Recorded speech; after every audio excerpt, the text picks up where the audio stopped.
friends, welcome back to the Kitchen Factory. Uh, Today I'm going to share my journey of how Kitchen Factory was actually born. What shaped the coming of Kitchen Factory, which I could not see myself. So I go back in time and I go back to my 7.5, 8 years of my life when I was a little child of about 8 years of age, when I had my accident, as you can see, my third degree burns. What you're seeing today is a much, much repaired version of what I was. So I went through 85% burns, very critical for a child and even critical for an adult. Went into coma, survived the coma, much against popular belief that third degree burns people don't survive when the blood also got burnt. The burns were very, very bad and severe. So if you can imagine me at 8 years of age, my front hair gone, my eyelashes gone, my eyebrows gone, my cheeks were burnt, my nose was half burnt, my forehead had scars. So everywhere I had scars from right from here to whatever. Now the situation was I came out of the hospital after more than a year, completely disfigured, body contracted, and my limbs gone, my chin gone, my chin and my neck gone into my lower lip, my lower lip gets stuck here. This is how my I would say, and this is what I went through, and it was over right through schooling years and college years, roughly 20 plus years, when I went through treatment after treatment after treatment, operations and surgeries. Of course, it was reconstruction surgery. They had to create a neckline, they had to create some sort of a chin, etc., and open my arms and give me free movement. So I grew up right through school years. There were times when I could not open my mouth to eat food. So the situation was very, very bad. And obviously, I naturally grew up to be a very, very complex child, had lots and lots of complexes, wouldn't step out of the house, wouldn't want to go outdoors, because I didn't have the courage to face the world. And in India, the scenarios, you may not be very beautiful, but you have to be, well, you have to be normal looking, as they call it. And I was supposedly,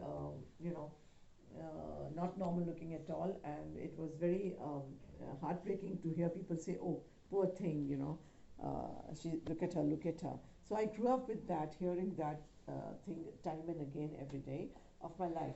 But the reason I'm sharing this with you is because it, what I'm sharing with you is I've actually forgotten. It's something that it's completely erased from my life. The reason I'm sharing this with you is because I know how Kitchen Factory took shape years later. It was probably the starting point. As they say, adversity is what sometimes turns you towards things. And this probably was one of the main reasons that turned me towards natural solutions for life and general wellness and beauty. Anyhow, so growing up years were very tough, very complex, but thanks to my dad, who gave me all the confidence, made me step out of the house, made me step out, and gave me the exposure. And I actually started moving out a little bit, of course, but I was very, very conscious.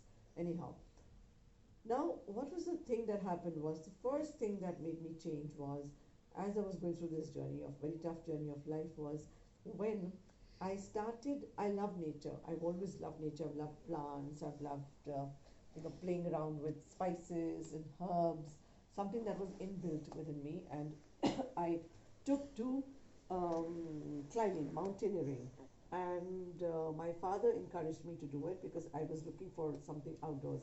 And that was my first turning point in my life, when I went through the outdoors and I started climbing mountains. I became a trekker, an ardent trekker. I joined a couple of organizations. I would take about 6, 7 treks a year. And gradually from trekking, I came on to, doing professional mountain climbing, or mountaineering as you would like to call it. Developed a passion for adventure sports. I think the sport thing was already there. It was just lying dormant because right through school and right through college, I did not get the opportunity to actually go and play games and to be like normal children. And I guess I missed that part of me in the growing up years. So mountain climbing or adventure sports was my outlet. And what was interesting that happened with the adventure sports was, going out, meeting new people from different walks of life gave me such tremendous confidence. People started accepting me the way I was. I was looking at a lot of herbs growing wild in the Himalayas.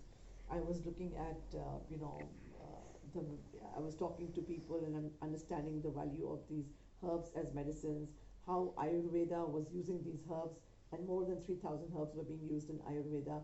So my first learning lessons of the raw materials that I'm using today in the kitchen factory actually comes from the Himalayas. So Himalayas were not just sentinels to our country; they were my first teachers as well, that brought me closer to understanding the depth and the efficacy of natural sciences like naturopathy, Ayurveda, acupuncture, and many, many, many more. So this was the starting journey for me. I think for the kitchen factory to actually, uh, you know, uh, somewhere I was probably sowing the seeds for it to um, be born. Hope this is inspirational and you've enjoyed this information. And if you like this, Please please like, subscribe, and press the notification button. And don't forget to comment below. thank you, stay safe and blessed.